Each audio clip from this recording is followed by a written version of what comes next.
दोस्तों, मेरे YouTube channel फनमेट कहानियों में आप सभी का स्वागत है। तो आज मैं आप लोगों के लिए नए-नए मजेदार चुटकुले लेकर आई हूँ।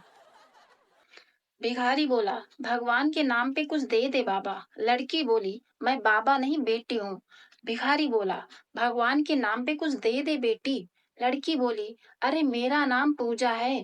भिखारी बोला, भगवान के नाम पे कुछ दे दे पूजा बेटी। लड़की बोली, मेरा पूरा नाम है पूजा शर्मा। भिखारी ने कहा, भगवान के नाम पे कुछ दे दे बेटी पूजा शर्मा। लड़की ने कहा, घर में मुझे प्यार से राजकुमारी कहते हैं। भिखारी बोला, भगवान के नाम पे कुछ दे दे बेटी राजकुमारी पूजा शर्मा। लड़की बोली, ये हुई ना बात। माफ करो बाबा, घर पे कोई नहीं है। भिखारी बेहोश। एक लड़की की बॉयफ्रेंड से बहुत दिन से बात नहीं हुई थी। लड़की ने रोमांटिक होकर फेसबुक पर अपडेट किया, धीरे धीरे से मेरी जिंदगी में आना। थोड़ी देर बाद लड़के का कमेंट आया, धीरे धीरे ही आ रहा था, तेरे मोहल्ले वालों ने चोर समझकर पीट दिया।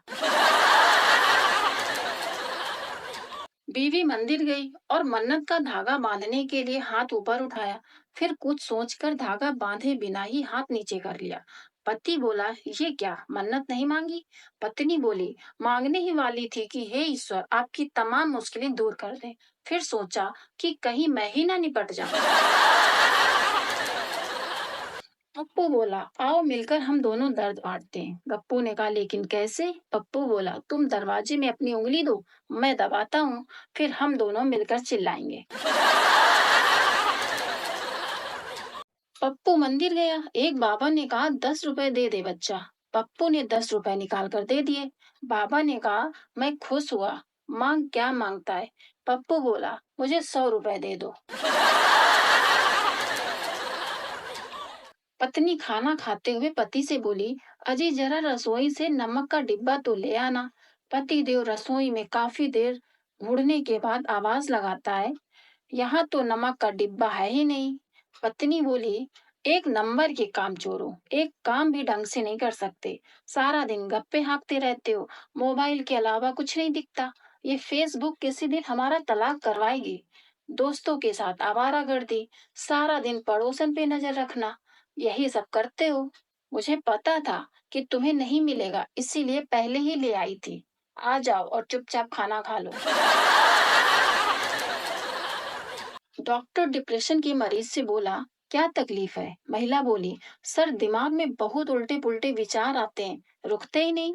डॉक्टर बोले, कैसे विचार आते हैं? महिला ने कहा, जैसे मैं यहाँ आई थी तो आपके ओपीडी में एक भी मरीज नहीं। तो मैं सोचने लगी कि डॉक्टर साहब के पास कोई भी मरीज नहीं है, इनकी कमाई कैसे होगी, घर कैसे चलेगा? इतना पैसा डाला पढ़ाई में, अब क्या करेंगे? अस्पताल बनाने में भी बहुत पैसा लगाया होगा, अब लोन कैसे चुकाएंगे?